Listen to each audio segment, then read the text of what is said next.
Okay, so this is going to be more of a walkthrough than an actual teaching because I want you to see live files and be able to learn from it and then ask any questions. So please speak up or put it in the chat if you have questions. I'm going to try and monitor the chat while I'm teaching, but I want to make sure you guys know what's what. So first of all, um, this is so great to be able to see what's going on with all of the files at once, because for me, it's just really helpful. And I want to make sure I point out some really basic stuff. I'm taking notes. I've been taking notes on things so that I know, I'll say what I want to point out to you guys.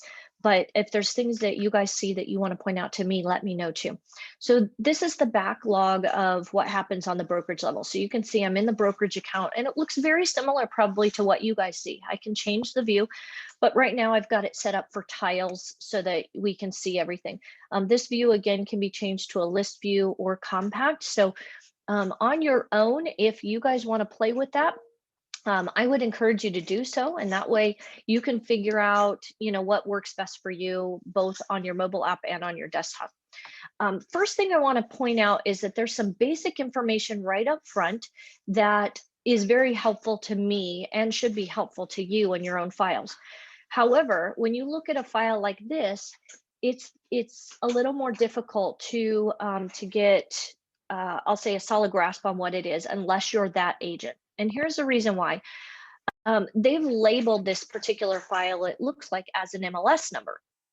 All fine and good, but I would have to copy that number, go into MLS, and open up a separate application and plug in that number to actually find out more about this sale, right? Unless the details are actually in the file, and a lot of times, quite frankly, they're missing. So Marty is having to go and do research for me to fill in the blanks because all of the information is not being done.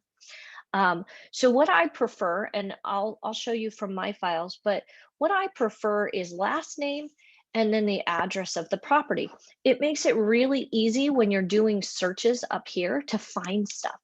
And again, this may not be as big an issue for you guys if you're looking at, 3 files that you have open, but you have to remember when we're looking at it as a brokerage, if we've got 200 files in here, it's a lot harder for us to find something when you ask us to go find commission structures or go find whatever.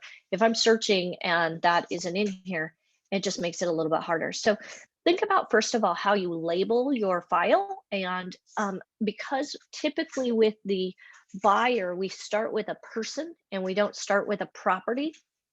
The buyer name is really a great label for the file. You can always add the property address afterwards if you want, but that's not necessary because if we do a search by property address, it will pop up. So if I do any search, let's just say I'm looking for this Eugene property. If I start to do this, it will automatically pop it up, even though, even if this title of this property was a name. Does that make sense? Yes, no? Yes. Okay. So the other thing that's interesting to me, and this is just something we're again going through, is that this property specifically should have closed in September of last year. And yet it's still sitting on my dashboard as a brokerage. And so this is one of the things that I'm going to ask everybody to work on, is keeping their files up to date. We're finding that they're not being updated. And I spent probably 2 hours last week just going through and trying to fix things. So this is interesting. For instance, this one, you can see it says it's a pre-listing. There's no price, and yet it was supposed to close 2 months ago. How is that possible, right? And this is literally, it's consistently happening everywhere with all different agents. So it's not, I'm not pointing out anyone in particular. I'm just letting you guys know it's really important. If you go from a pre-list or a pre-offer and it goes under contract, that we change the actual listing status and keep it up to date.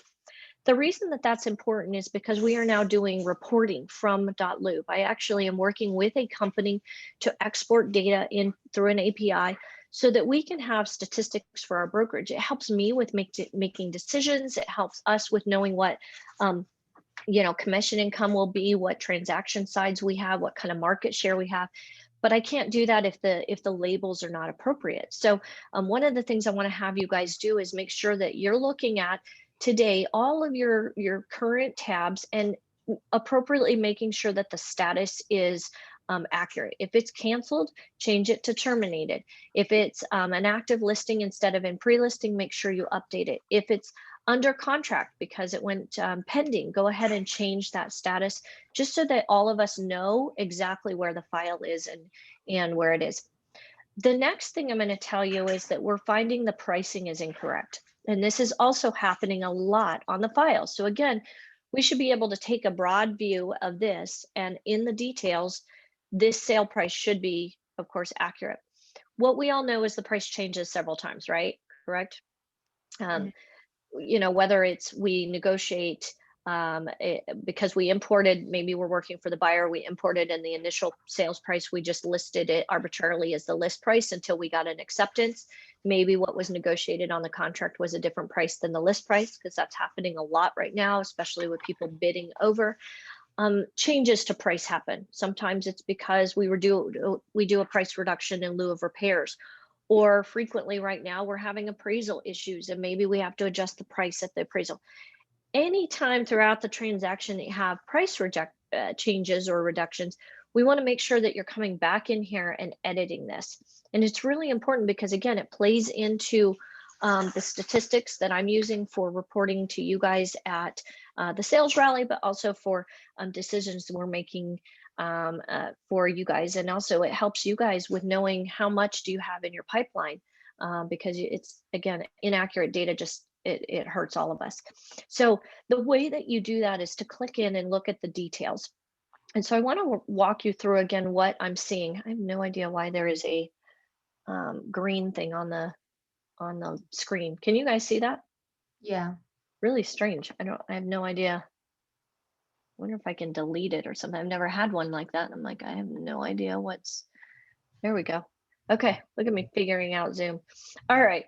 So a couple of things that I want you guys to do is, first of all, if possible, when you're setting up a file, go ahead and do a sync to the MLS so that it imports some of the data in that you would normally need to see.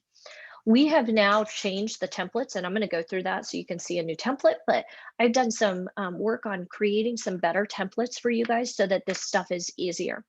So in this one, on the details, I just want to walk you through what's really important and what should be in here, because again, we're seeing a lot of missing data. First of all, every party that is part of the transaction should be in here. That means she should have added the cooperating broker, because they're missing in here. We can't now have communications easily with them. She should also have added the sellers. And I know that sounds weird, but what I can tell you from my own experience is, if you don't add the husband and wife and whoever it is, the single buyer, in here as the seller, every form you do does not get auto-populated with the names correctly. And I've seen a lot of misspellings or issues on names on contracts because the system isn't set up so that the auto-population can occur. Does that make sense? Mhm. So we want to make sure we add in all of the parties. That also includes the title company and the lender and the home warranty. Any party that you think is going to be involved or that gets hired should actually be added in here. It's really helpful because it creates a massive contact database for us, which we can leverage in other ways. And so as a brokerage, if I wanted to, for instance, pull reports on how many times we have used Old Republic for a home warranty this last year, I could do that if the data were here. The benefit of that is that then maybe I could get them to sponsor our next training class and bring in food, right? Or entertainment for a client party or something else. Without having that data, it's really hard for us to leverage stuff in other ways. So again, I know that you guys are thinking from a transactional standpoint of, here's what I need for my closing, but I'm trying to help you guys see that there's a much bigger picture, and the more data we have, the more we can actually do to help you guys. Make sense? Mhm. Okay. So the other thing that I'm going to show you guys is that when you come down here, we have again changed this. So you're going to see some changes now, but I am starting to add some things in here to help make things better. And I'll take you to a new file so you can see it. But a lot of the data that they by default gave us when the system was set up, I have also deleted out. So there is less data for you to enter than what you're seeing here now. I don't think we need to put our recording fee in the financials.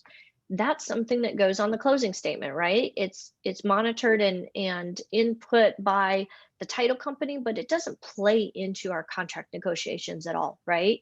Same thing with the notary fee. So a lot of these fields you're going to see now, I've taken the time to go through every template and actually scrub it down to the minimum data that we need. Yay, right? Who wants to enter data that's not necessary? Um, so we're trying to clean this up and make it really, really efficient. But there are some important things that we do need. And obviously the contract agreement date, closing date, really, really important. Those are things that we want to make sure that we're adding. So take a look at these detail pages when you're first setting up the transaction and really do your best if possible to come in here and enter all of this data in, because it will help us with being able to run some cool reports that I think are going to be useful to you.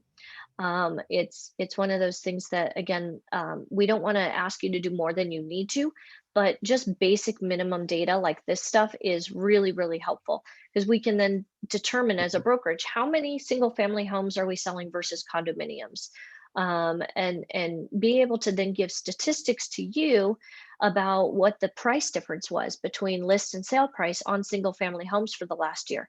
You can then walk your buyers through how to negotiate a better contract, because you can say, you know what, this is what we're seeing. And these are the statistics that support we need to go 6% above list price to likely get a successful acceptance of an offer. So again, if you guys will help with inputting the data, we will be able to help you hopefully with doing some sales. So that is all under the details. I'm not going to change anything now. I'm going to go back to this loop. But again, that's under this view details once you're inside the actual file. The other thing we're seeing in here is a craziness of what's being just dropped into the documents section and what's being submitted or not submitted for review, which is also interesting. So I wanted to walk you guys through what we expect as far as documents go and how they should be labeled and when they should be submitted. The rule of thumb is that every document should be labeled as the appropriate document. I'll see stuff like this, and it's okay. It's, it's ugly, but it's fine. At least I can see that it's the SPDS, right? So that's a good thing. What happens though is oftentimes when other agents send us files, they don't always label it the way we would. So maybe they label their file as Smith, one, and they just happen to send it, or better yet, they scanned it from their copier and it says Toshiba copier 15678, because that's the document number that the copier automatically assigned it. It gets sent to you by email and you upload it and it says Toshiba copier 12658. And I'm looking at a document going, I have no idea what this is. And of course, that means I'm spending time relabeling things so that my files actually are clean enough for me to find what I need to find when I need to go back to them. So I'm going to ask you guys to be real cognizant of not just uploading stuff randomly, but to actually start to label things appropriately. So this one is a good example. I have no idea what this document is. Nobody would until they go into it. And it's just not helpful. We have, as you can see, a lot of documents for every sale, as we should if we're documenting things correctly for the Department of Real Estate. But it means we do need labels on them. So in this case, I'm going to open this up, see what it is, and I'm going to have to rename it. And this is part of what I've been spending hours and hours and hours doing, because things are just not being labeled correctly. And so I'm going to ask you guys to help me out and make sure that your documents are labeled correctly. So this one is obviously a well addendum. So I'm going to change this document. You can see, you can go in here and I'm going to relabel it domestic water well addendum. Not hard to do. You just click on the document name, relabel it, and all of a sudden when we go back into the file, now we have a document that's labeled correctly so that we can find it. So again, take a look at your documents and see if there's any that in your current files need to be labeled appropriately, because maybe someone sent it to you and it was labeled a different way, or maybe it was labeled as the name of their brokerage or their client, and it would be better to have it labeled for the file that's the actual file. The other thing we're noticing is that there's a lot of documents being uploaded time and time again. And unfortunately, what's happening is our system has a default. So you'll see, for instance, right here, the MLS Plano And the earnest money default, the earnest deposit receipt are placeholders for you guys to be able to put information in. And the way that you put information in is by doing a drag and drop. And I know, again, a lot of this is really basic, but I want you to see why it's confusing to us. I have a copy of an earnest check here.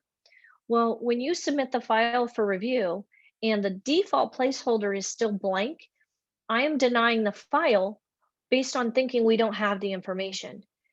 We do actually have the information, but when I'm doing a review, it's a different screen than this. So I can't go back and double check that something was uploaded and maybe wasn't put in the right placeholder.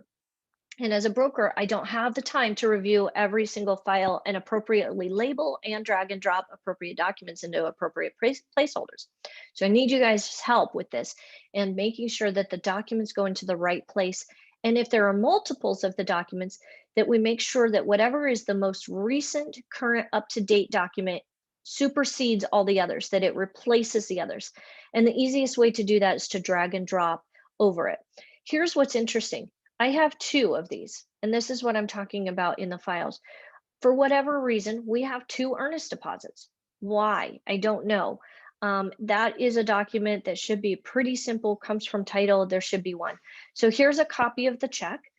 So that's good. So we now know that that's why that was probably someone's copy of a check instead of the actual receipt. This one says earnest deposit. This is an actual copy of the receipt for that deposit. So this would be the appropriate document we now want to go into that placeholder. Okay, so what I'm going to do is I'm going to take this one and I'm now going to drag it down all the way down to the appropriate placeholder, which is right here. And you'll see it now says replace with. So as long as I hover over the placeholder, I now have the document that has been replaced. And what you'll see is it automatically, the moment you add it to a placeholder, it says it's not submitted. So what's happening as we're cleaning up the files is we've got a bunch of documents now that haven't been submitted for review, and we're having to go back and fix it. This is again, just one of many, many, many files, but you can see again, we've got 2 binsers here. Anytime we've got duplicate documents, I'm having to go in and figure out which document do we keep and which document do we not keep. It's not gonna lie, a bit of a pain. So if you guys can make sure that you only upload 1 document, make sure that it's fully signed and executed. And if it is, this is a problem because obviously we have a checkbox that doesn't tell which election they chose. I don't know about you, but I'm not a mind reader. I have no idea if this buyer intended to buy or to cancel just from this document. And legally, this would not hold up in court. That's a problem. So even though we have a document in here, even though we have a sold property that probably did close, I've got an incomplete document. From a broker standpoint, that's not an acceptable version. I'm going to look at this one and see, and this one's blank. So this isn't even a document that should be in here. It should just be archived or it should be replaced. So I'm going to go back in here and drag this one that we do have. Oops, sorry, wrong click. I'm going to go back in here, drag this one that looks to be the appropriate one and replace it with the one that is empty. Again, just from these documents, the other thing that I wanted to bring to your attention is that sometimes because our files are set up to make sure that we're in compliance with Department of Real Estate, there are documents that aren't needed. So for instance, because the majority of homes have a homeowners association, it doesn't mean that document is needed if there is no homeowners association. Same thing with like the placeholder for the home warranty invoice. Right now, a ton of buyers and sellers are waiving home warranties because they don't want to risk getting off or accepted or not accepted. The easiest thing for you guys to do that would help us is to archive these. If this is a home that was not built before 1978 and does not require a lead-based paint, we should just be archiving that document, because if it's sitting in here as a broker, I think it's missing a document. And so I need you to also just be looking at your documents and saying, which documents do I not need? There's very few. We have not included every document that is possible. We've only included the ones that would be a red flag from an audit perspective. So if you see something like the homeowners association or the lead-based paint, but you don't see the well water addendum in here. That's why. It's the perspective of the brokerage that we make sure that anything that would be, I'll say uncommon or ancillary can be added. But if we fill up these templates with 100 documents because we have them, it's just going to create confusion for all of us. And we don't want you to have to archive 30 documents in every transaction that are, I'll say, not used, right? So hopefully we're doing our part to help make you guys make your jobs a little bit easier. And again, if you ever run into a situation where you're not able to get documents uploaded in a timely manner, obviously our policy is set so that all documents have to be submitted for review within 5 days.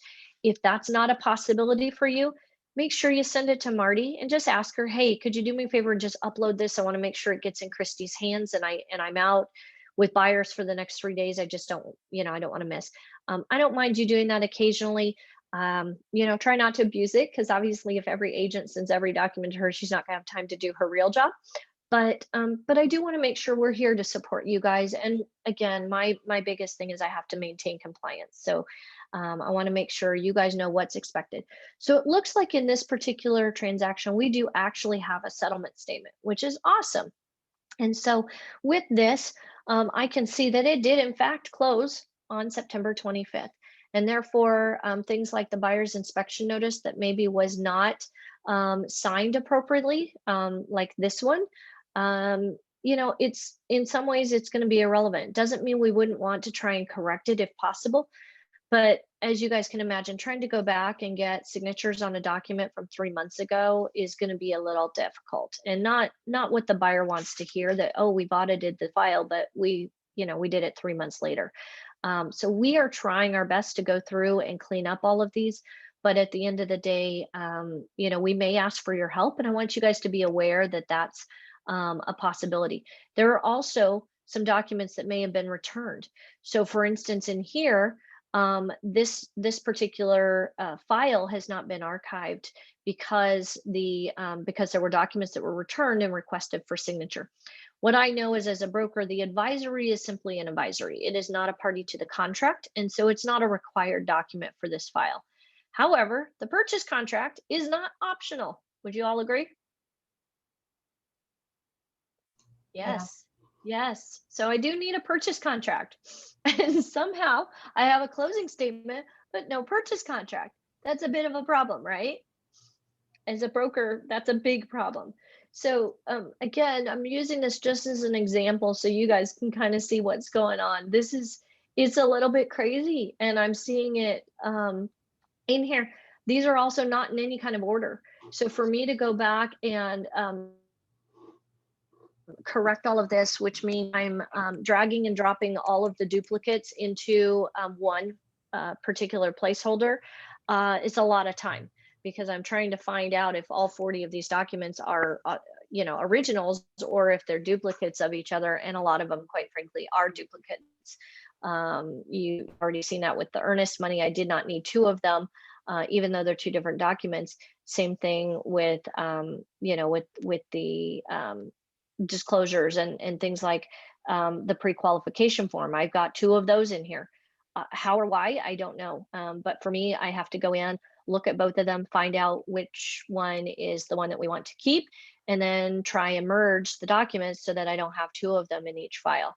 The more documents there are in the file, as you can see, the more difficult it is for me to just simply go in and review, because I don't have the perspective that you have being involved in the transaction. I don't know what happens until I get to the end of the story.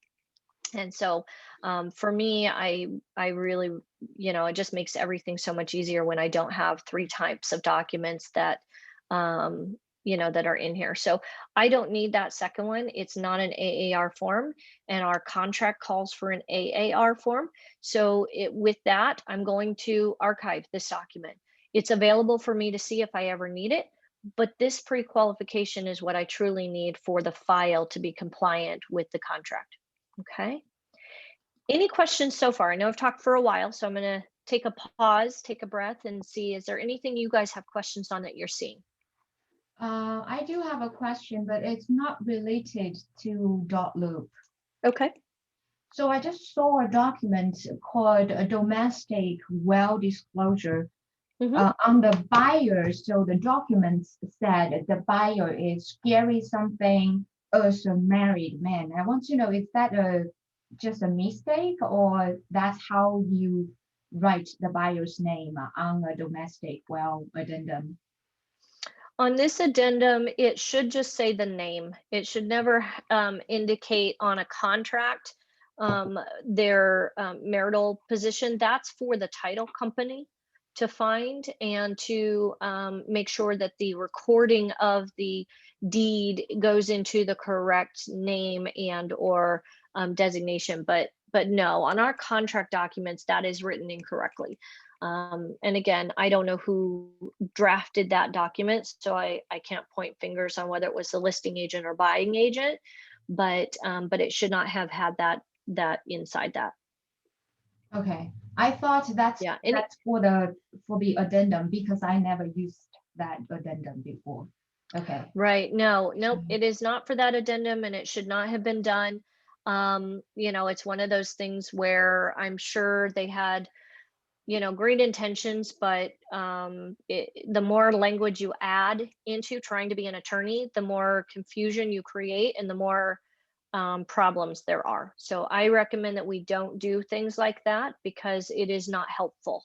It is, in fact, hurtful. Okay. Okay.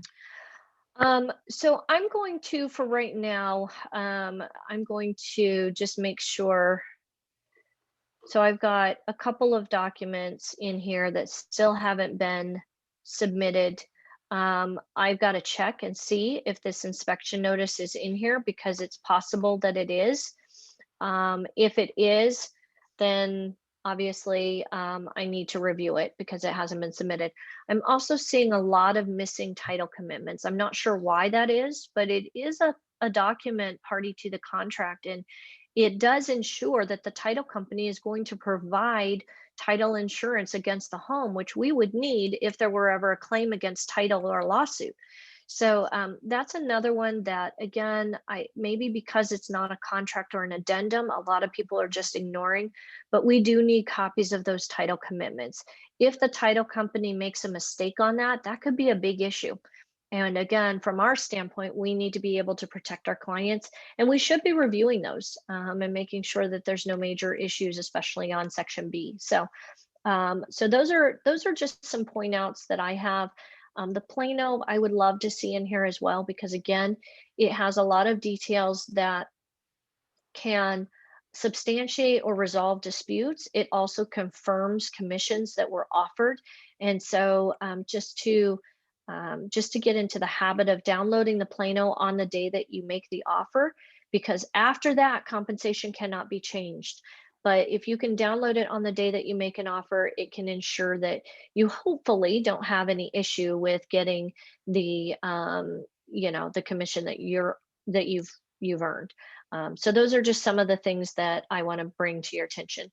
In this particular case, real quick, I'm going to drag the spinster down here because I've got it obviously undone.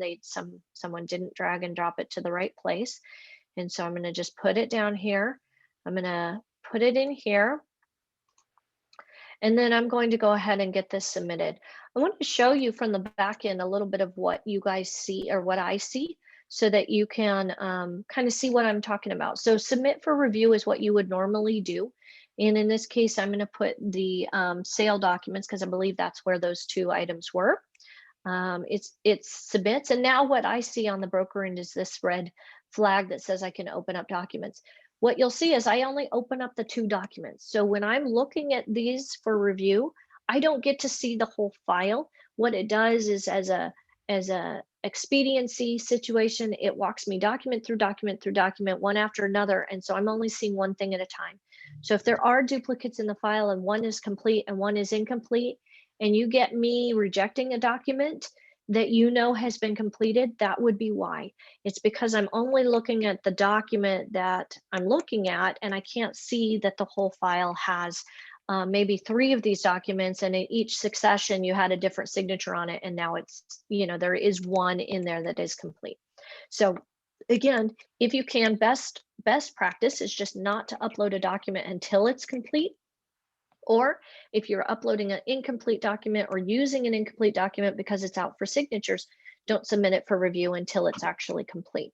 And then that will help with you not getting files or documents kicked back unnecessarily. So I'm going to go ahead and real quickly approve this. As you can see, it scrolls me right down to the next one. I already realize this property is closed, so I'm going to go ahead and just approve this as the broker today to get this done. I'm going to change the file status now to show that I've approved that particular file.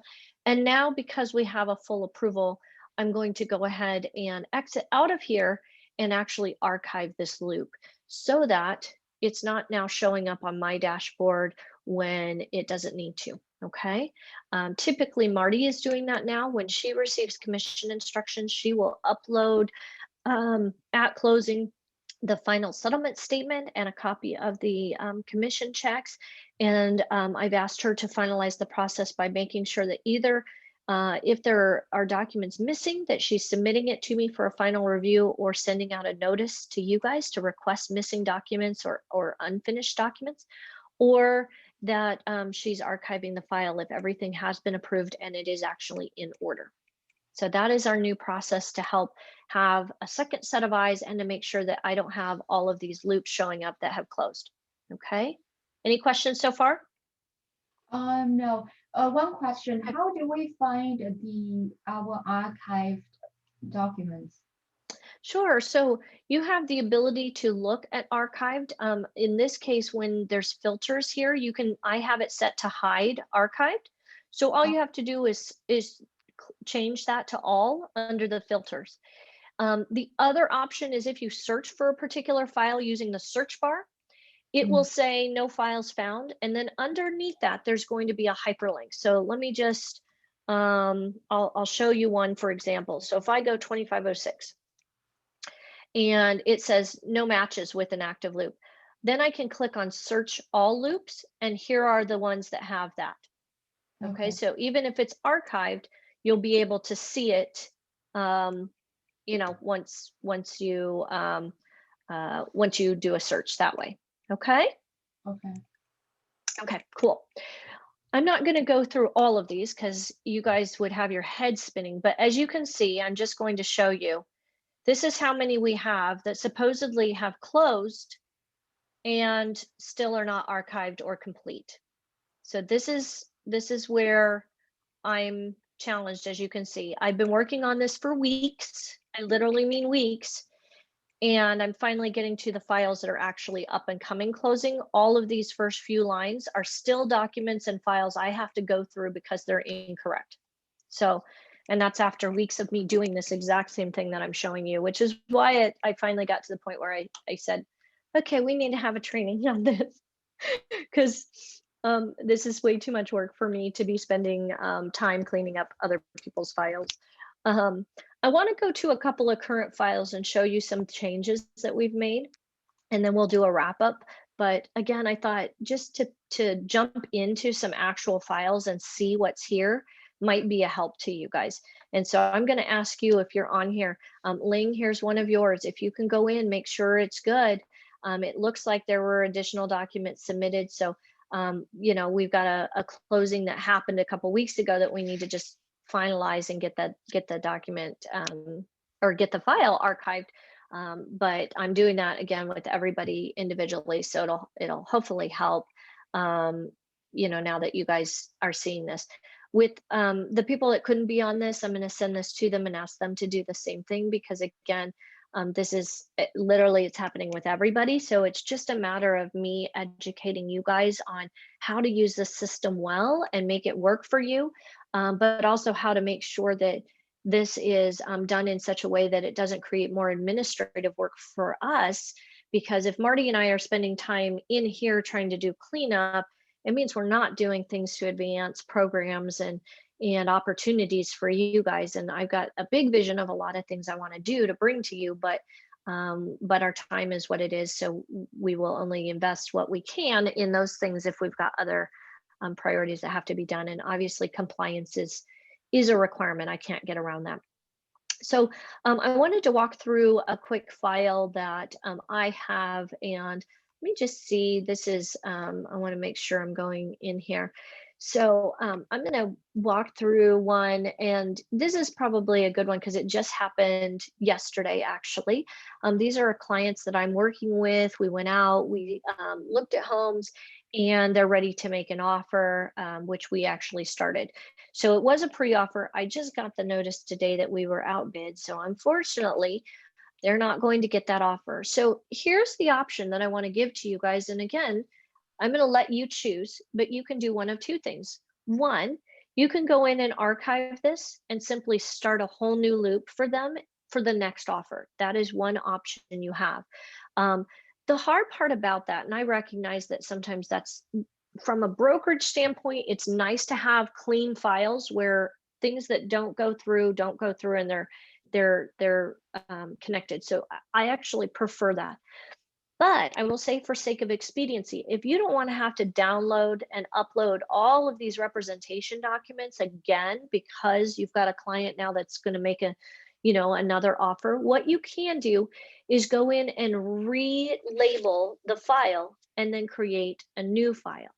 So for instance, in this one, I'll open it up and I'll show you. This is for a property that is at 11610 North 66 Drive. So I'm going to take that address. I'm just going to copy. So, you right click and copy. I'm going to go back to their file, and I'm going to change this. So you have to click on the right, and you can click rename. And I'm going to now put in that address. So this is the file folder for 11610 North 66 Drive offer documents. Okay. So you can see it's very specific now to that particular house.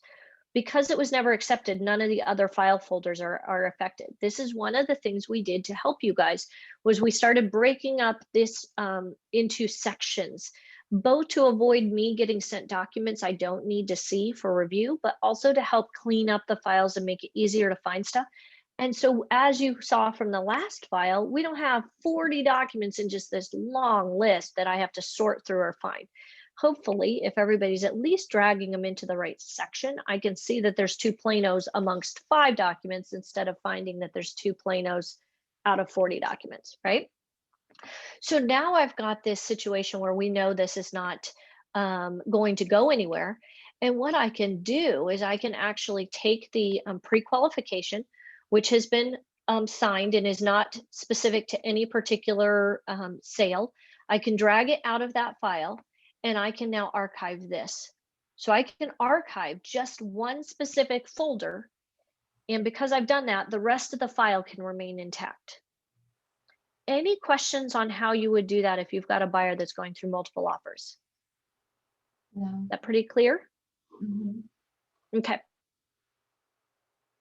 So obviously the next one, you're going to have to add a folder again.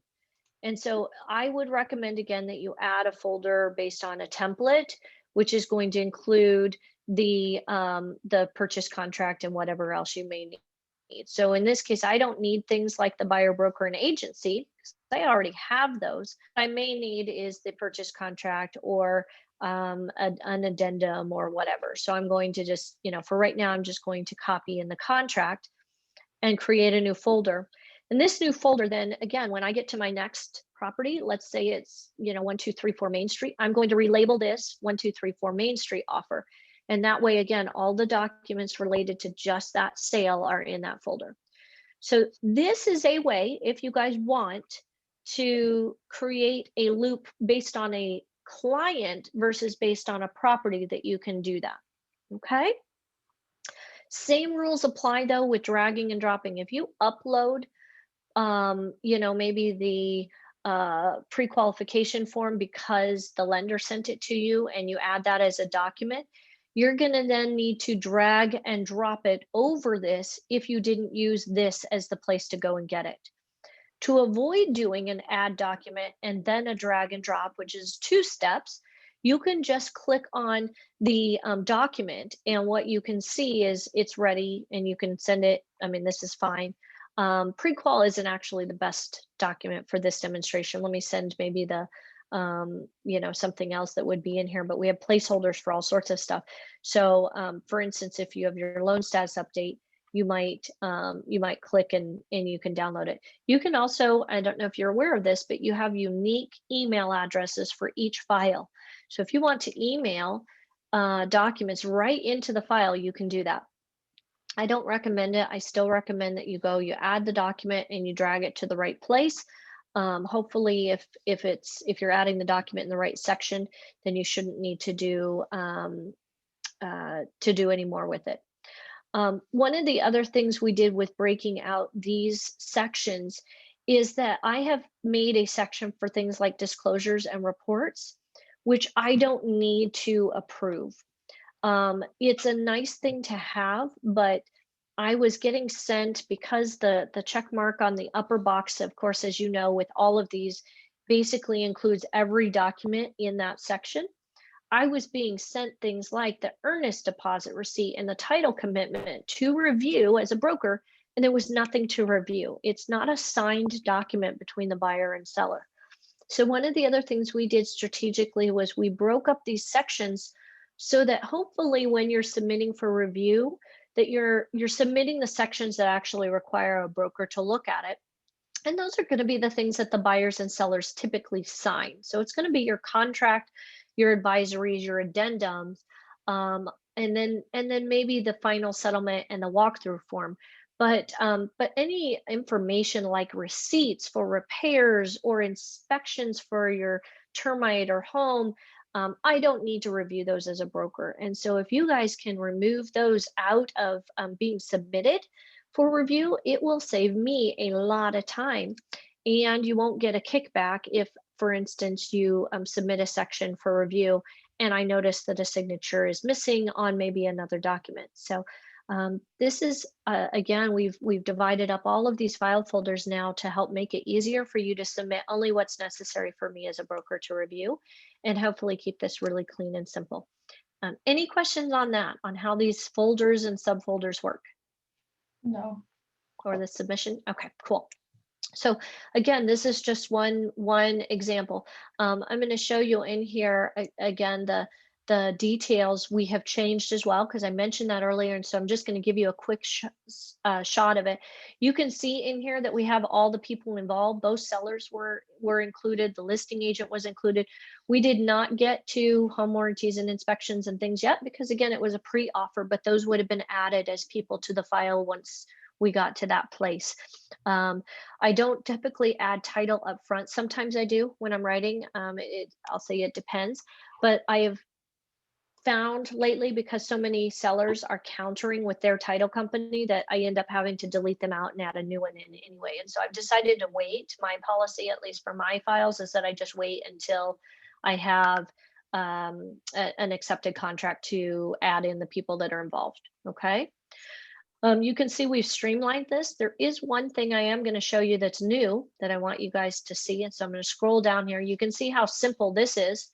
A purchase price, your commission, and the earnest money. Really, really simple. We took out about 10 other fields that were unnecessary to, again, to help make this easier for you guys.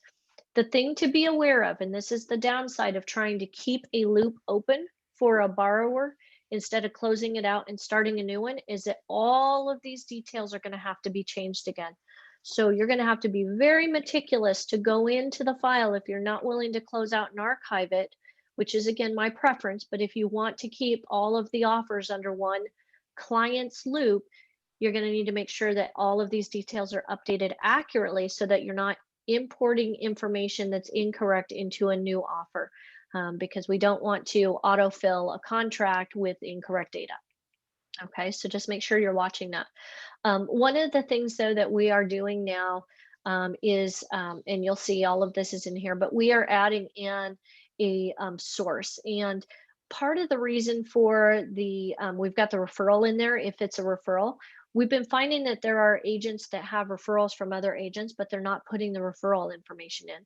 And so actually what I do need to do is also add the referral name back in, because that's obviously missing from the default and it shouldn't be. But we need to know who that referring agent is if you have a referral.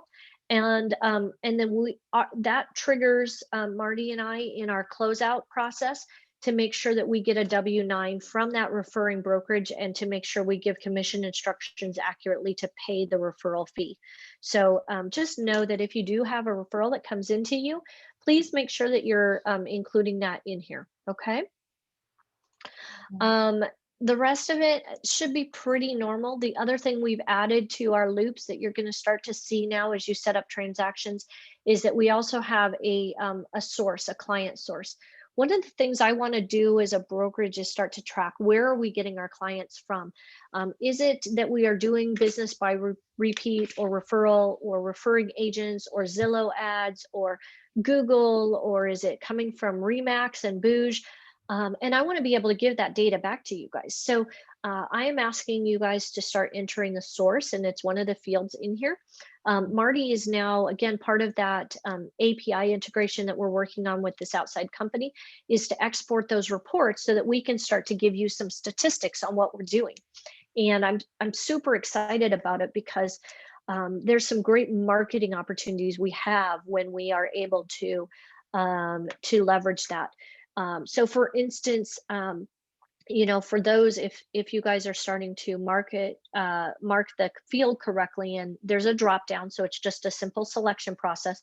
But for the referral source, let's say that we get 4 people that had a closing that came from the first app because they were using it to keep in touch, and they had someone respond back that they weren't aware that they were interested in making a move this year until they did follow up with them. And then, through that conversation, they got a lead out of it because they were reaching out based on what it was recommending. And so you've got closings from that. We want to be able to track that as a brokerage and be able to let everybody know, look, hey, this month we closed 2 million in real estate because of people using the first app. And this is why it should be something that you should look into.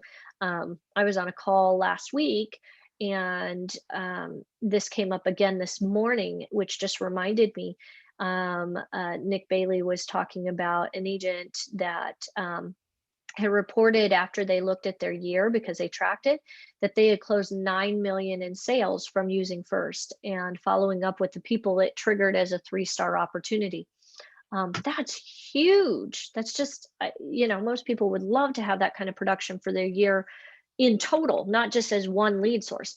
So, again, for a lot of us, if we find that the majority of our leads are coming from sources that we can kick more money into to create more opportunity, we can do that, and we can make those decisions as a broker if we want to buy leads. If most of our leads are coming from clients and referrals, we can kick up our client appreciation events or our pop buys or our mailings or provide you other items of value for your sphere of influence.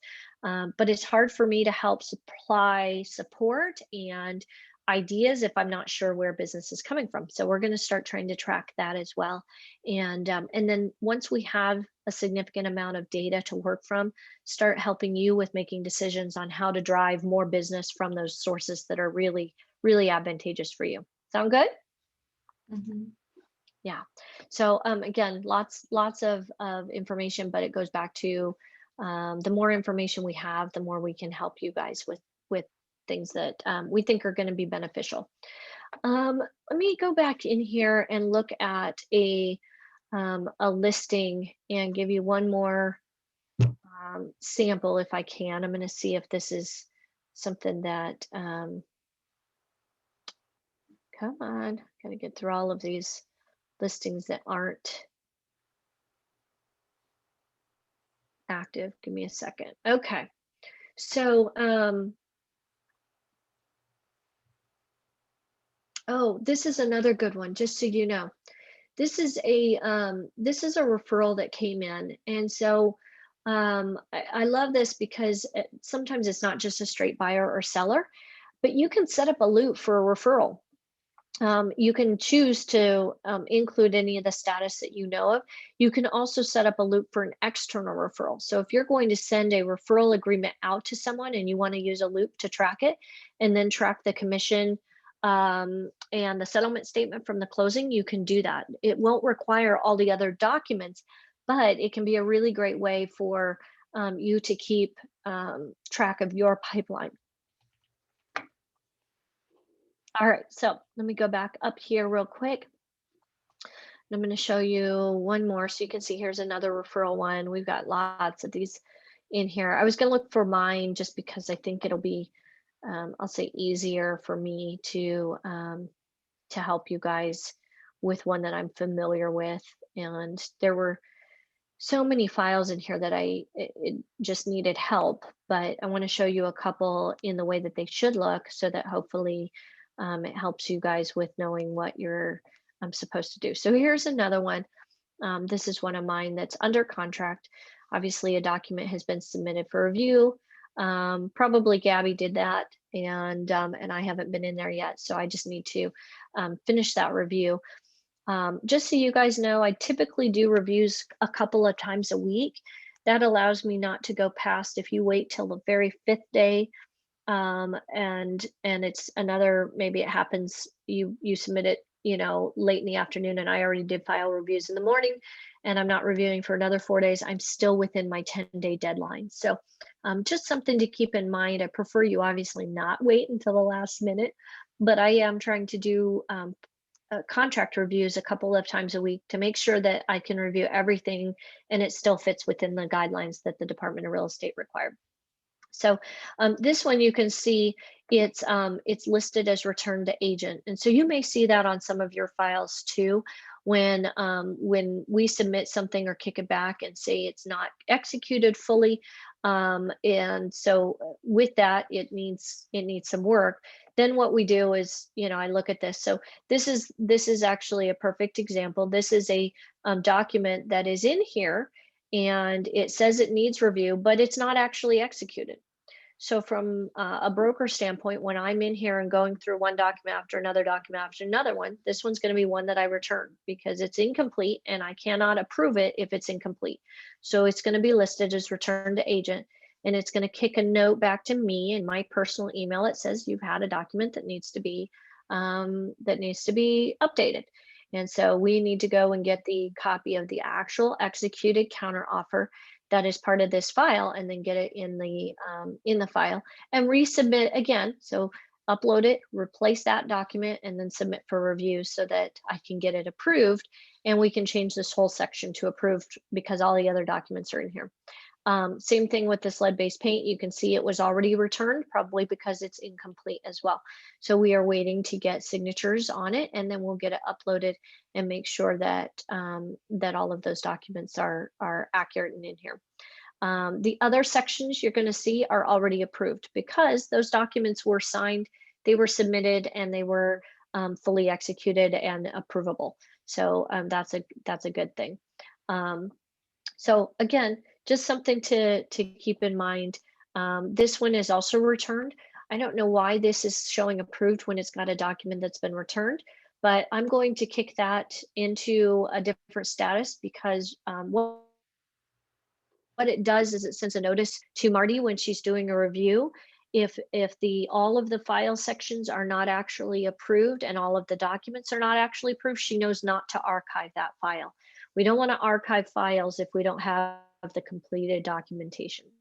This is just one of the ways that we track we are in the status and what needs to be done. And so again, just showing you on the back end how it looks for me as a broker, because you don't see all of these necessarily the way I do. Any questions with how I'll say the folders are labeled and the review process is done? No. Okay. Any questions that you guys have before we finish up? I'm not going to go through a lot more. I just want to kind of give you an idea of why we want documents put within certain subfolders, labeled appropriately. Duplicates should be drag and drop to replace so that we only have one of every document needed. Details need to be accurately entered so that we have the names of all the parties and that we have the appropriate closing dates for everything and the appropriate status for files. As I'm continuing to go through and try to archive all the files and clean up our system so that what I see is actually what's active, it will then help me with getting the loops and estimates for what we're closing for each month, and the team contests and stuff that I hope to have done, that I have that information in hand. But any questions you guys have from your end when you're using DOTLOOP that you would like some help with? I can't think of anything right now. Okay, okay. And if you do, reach out. I'm here for you. Marty's here for you. We're all wanting to help. The biggest thing for me right now is just we need to reduce I'll say the paperwork and the administrative burden because of just inconsistencies more than anything. Or again, incompetence can always be fixed with training, but we want to make sure that we get everybody to understand what the system does, how it works, and what we see on our end, so that hopefully, as we have documents being put in here, that they're labeled and that I'm not seeing multiples of the same documents. It'll just keep the files neat and clean and help all of us with making sure we archive it.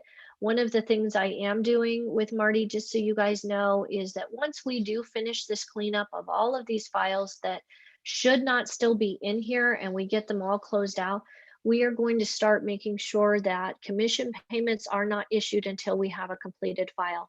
That is the standard of almost every brokerage involved that I know of with our industry. Because the risk becomes that if the payment is issued and the file is incomplete, the likelihood that we will ever get the appropriate documents needed for the Department of Real Estate for auditing goes way down. We know that the motivation obviously isn't there, and the accountability isn't there if that's closed out. So we are working diligently to try and finish cleaning up these documents, and then we are going to institute the policy that we are looking at closings. So every week Marty's going in. What she will see is all these blue loops, which is awesome. So if these, for instance, are the four closings that are going to happen next week, she's going to open them, see what is necessary, and ping you with either an email or a text that says, hey, we see you've got a closing. We still need a couple of documents. Can you check your loop? We're going to do our best to help remind you.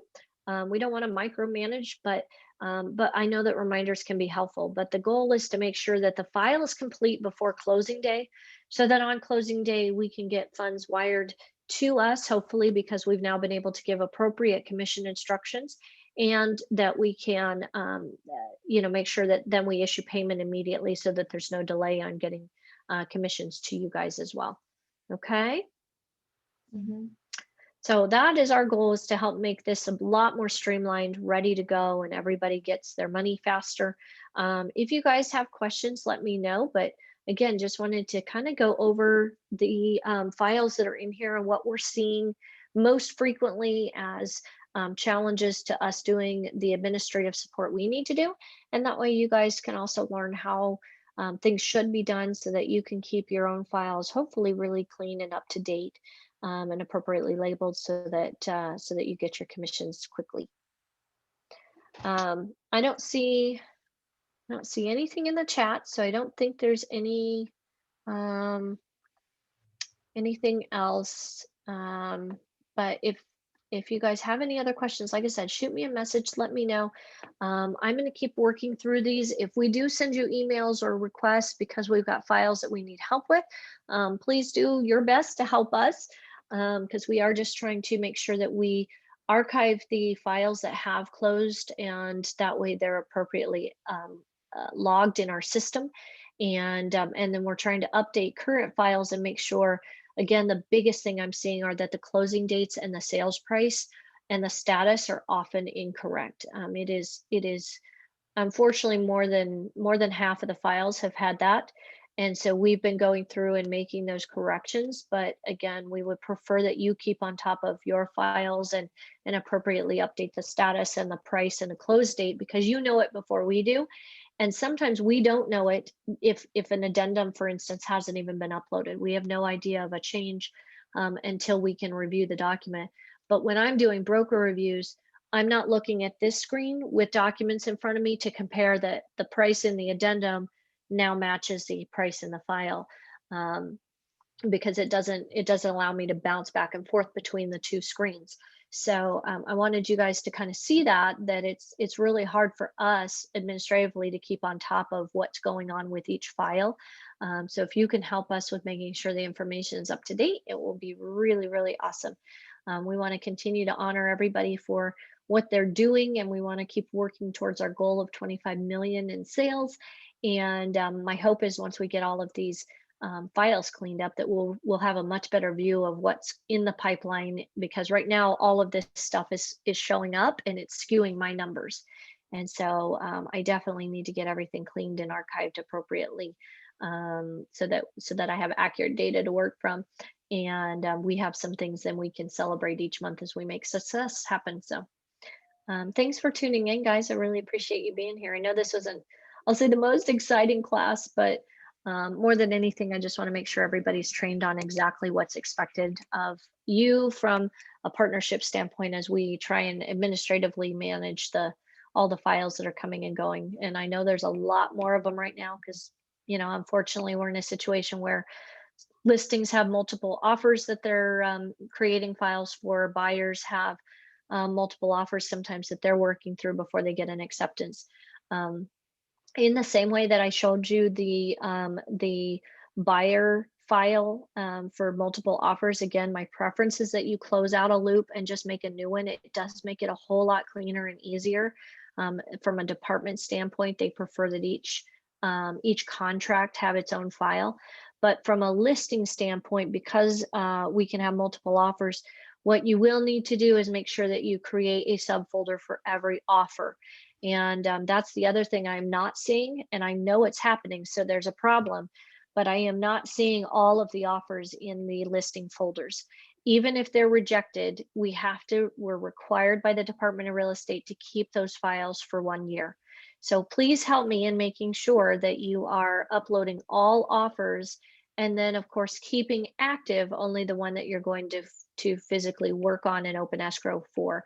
But that way you can make a folder called rejected offers and put all those offers in there. But we do have to have those as a brokerage, and yet I am not seeing them be uploaded. So that's just one other thing that I would really encourage you guys to do differently, so that we're all in compliance, because I don't think any of us wants to get slapped on the hand from the department, right? No. Okay, well, that's all I have for today. Just wanted to again give you an overview, kind of show you my screens and what I'm looking at, and help you guys see what things you can do better to make sure that the files are up to date and accurate. So hopefully we start to see some better files going forward. And then if you run into any questions about how to use it, what documents to keep, where to put stuff, how to label it, individual type questions, just reach out. I'm here for you. Marty's here for you. We want to support you guys, but we want to make sure that we're setting, I'll say, protocols in place so that there's a consistency to all of this, and it's easy on both of us to review files and to process files and to archive files and get you paid quickly on these files. So, thanks, guys. Yeah. Question. So, do you need the rejected offers even though the last page is not signed by the sellers? I do, yes. We are required, and that's something that actually Rick Mack has talked about at our broker webinars to the brokers in Arizona. I'm actually in the process of creating something to assist you guys with that for listings, because I know how hard it is to get all the documents set up and have them signed. I know of agents who have had over 30 offers on properties. It's a tremendous amount of work, and I get it, but legally the Department of Real Estate does require us to keep all offers, not just accepted or rejected, but all offers on file for 1 year. So whether or not the seller signs the rejection, obviously as a broker, my preference is that they sign it. There's a reason for that line, and it protects us by showing that we actually presented the offer. There are a lot of lawsuits right now by buyers saying that you never presented an offer, and there's no way for the brokerage to defend itself if they don't have that sign off. But even if the seller has not signed off on the rejection, we still need it in the file. That's for both the seller and the buyer side, right? And the buyers. Yep, we need all offers. The nice thing for the buyer is we know we have it, because you made a loop, you synced the MLS data, you created the purchase contract. And if it didn't go if it didn't get accepted, you're just archiving that loop. So we've got a ton of buyer loops that are being archived appropriately because offers were rejected. And again, the status is just changed to show that it was terminated. The challenge is on the listing side. I'm not getting all of the offers, and I can tell from a multiple counter offer in the file that there had to have been multiple offers. The other contracts are just missing, and that's a problem.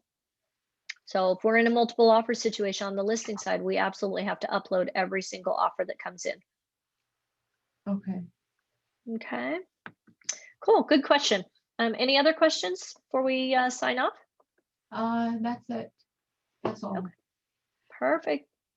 Well, again, I appreciate you guys being here. Wanted to make sure that I helped bring some clarity to what we expect. Really wanted to just show you some physical files so you could see, because I think that helps more than